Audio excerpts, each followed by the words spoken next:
IPL में इंतजार भी कहानी लिखता है और कभी कभी वही इंतजार इतिहास बन जाता है। आरसीबी ने 18 साल तक अपनी पहली ट्रॉफी का इंतजार किया। 2025 में चैंपियन बनी और अब 2026 में अहमदाबाद के नरेंद्र मोदी स्टेडियम में गुजरात टाइटंस को धूल चटाकर अपने ताज को डिफेंड कर लिया है।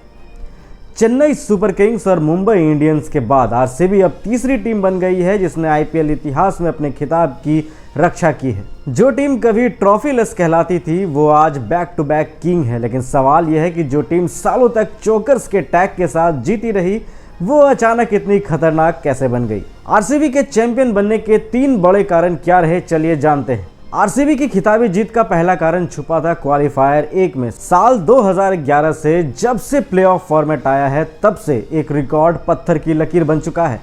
15 सीजन में 12 बार आईपीएल वही टीम जीती है जिसने क्वालिफायर 1 को अपने नाम किया और फाइनल में पहुंची। पिछले 8 सीजन से तो यह ट्रेंड लगातार जारी है। आरसीबी ने जैसे ही गुजरात को हराकर क्वालिफायर 1 जीता, उन्होंने आधा खिताब वहीं अपने नाम कर लिया था। इससे टीम को फाइनल से पहले वो जरूरी रेस्ट, रिकवरी और प्रेशर फ्री ब्रीदिंग स्पेस दिया जो फाइनल की रात साफ दिखाई दिया। दूसरा सबसे बड़ा कारण रहा आरसीबी का मिडिल ऑर्डर। जहां गुजरात टाइटंस का मिडिल ऑर्डर सिर्फ 135 के स्ट्राइक रेट से टुक टुक क्रिकेट खेल रहा था, वहीं आरसीबी के मिडिल ऑर्डर ने 175 के खौफनाक स्ट्राइक रेट से तबाही मचाई पूरे सीजन में।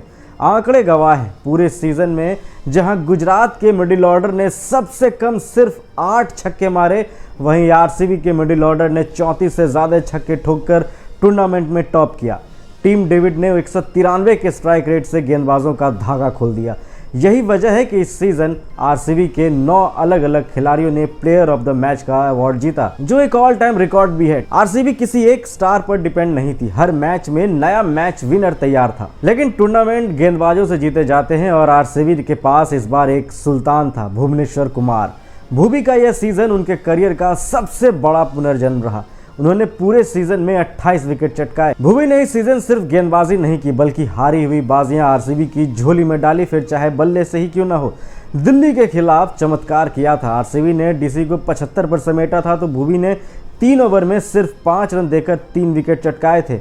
इकॉनमी था 1.67। मुंबई इंडियंस के खिलाफ उन्होंने तो ऑलराउंड खेल दिखा दिया। 4 ओवर में 23 रन देकर 4 विकेट झटके और फिर आखिरी ओवर में बल्ले से एक क्लच छक्का मारकर मैच आरसीबी के खाते में डाल दिया। और ग्रैंड फिनाले के क्या कहने, फाइनल में गुजरात तेजी से रन बनाने की कोशिश कर रहा था, लेकिन भुवी ने चौथे ओवर में इनफॉर्म साई सुदर्शन को, जो 710 रन बना चुके हैं इस पूरे टूर्नामेंट में, एक तीखा चढ़ता हुआ बाउंसर मारा। शॉट मिस टाइम हुआ और शॉट फाइन लेग पर कैच पकड़ा गया। इस एक विकेट ने फाइनल की दिशा बदल दी और बाद में होल्डर को भी इसी तरह फंसाया था। बात फाइनल के चेज की। गुजरात को 155 पर रोकने के बाद आरसीबी को 156 रन चाहिए थे जीतने के लिए, लेकिन विराट कोहली और वेंकटेश अय्यर ने ऐसी तबाही मचाई कि आरसीबी ने आईपीएल फाइनल इतिहास की सबसे तेज 50 ठोक दी, सिर्फ 3.3 ओवर्स में 50 रन। वहीं विराट कोहली ने अपने 19वें आईपीएल सीजन में करियर की सबसे तेज आईपीएल 50 लगाई है, सिर्फ 25 गेंदों पर।